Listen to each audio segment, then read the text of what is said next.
Deshalb nun überhaupt sein letztes Interesse war, an allen europäischen Fragen auszusprechen. Und die Besonderheit, dass Deutschland nicht bereit ist, dem Leid und Leben einer Summe von 3,5 Millionen Volksgenossen gegenüber gleich.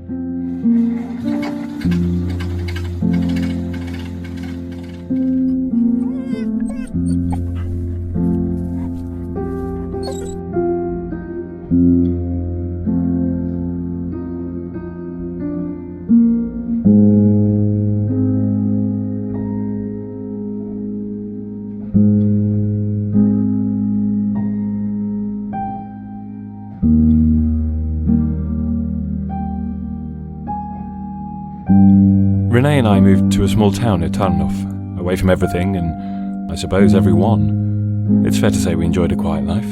We both had a stable job. She worked in the pharmacy, attending to the few residents of the town, while I worked as a courier, a delivery man in the surrounding area. Life was simply beautiful. And as was normal in places as quiet as Tarnów, there was very rarely any important news that I might deliver in the mail. In fact, I think the most exciting thing I've delivered so far this year was a package of crockery to an old lady in the square. But circumstances like this never last. Things declined, and one day everything changed.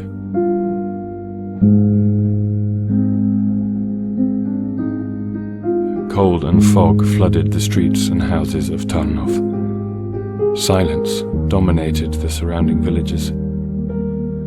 The German army had issued an order for the expulsion of all Jews from the area. The terror of what we'd experienced in the time leading to that point coursed through our minds like a hell from which we never returned. And it was I who had the duty of delivering this news to the villagers.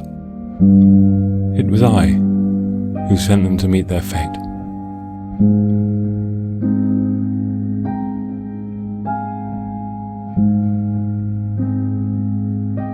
And amongst the musty, heartless pile of deportation orders, there was one in my possession that froze me to the core. I shuddered. The address, number 4 Targofa Street, was my own. It was our address. And then I saw the order inside. I was paralyzed. It instructed all Jews to assemble at the train station on December the 14th. In 2 days' time. I somehow regained my control, left all the work I had to do and ran straight home. I wanted to be with Renee for as long as was physically possible, but I couldn't tell her what was going to happen. She would suffer more than I could bear, and our little remaining time together would be ruined. When I arrived home early, I explained that I'd taken a few days off work to spend some time with her. It pains me to recall how passionately I hugged her, fighting back the tears with all the strength I could muster. I kept repeating how much I loved her. And then came the day. It was 3 a.m. Of course I didn't sleep. The train would leave at 6. I got out of bed and just stared at her, peacefully, innocently and naively sleeping. It was beautiful agony, contemplating not ever seeing her again. I quietly took the suitcase from the closet to the living room and packed some clothes, along with my favourite pictures of her, and a couple of my parents. At least I'd never forget their faces. I put on my coat and gloves, picked up the suitcase along with the order letter, and took one last, tearful look at Renee, taking her all in as best I could. With trembling hands, I hesitantly opened the door and left the house. I momentarily looked back and spotted Louis, our dog, looking at me from the window, but with a sorrowful expression that suggested he knew. it were a final farewell.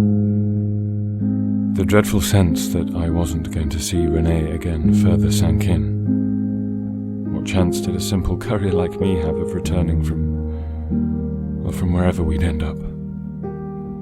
My laboured steps sank and crunched into the snow. As I passed through the village, I stole glances through the windows of the houses, all marked with the Star of David. Seeing parents with young children gathering their belongings for what I suspected would be the last time only added to my mounting grief. As I approached the station, I was startled by the long line of people waiting at platform 4, all expressionless but oddly compliant. Groups of men, women and children, all to be transferred directly to the labour camps, but with hope. Hope that one day we would return home.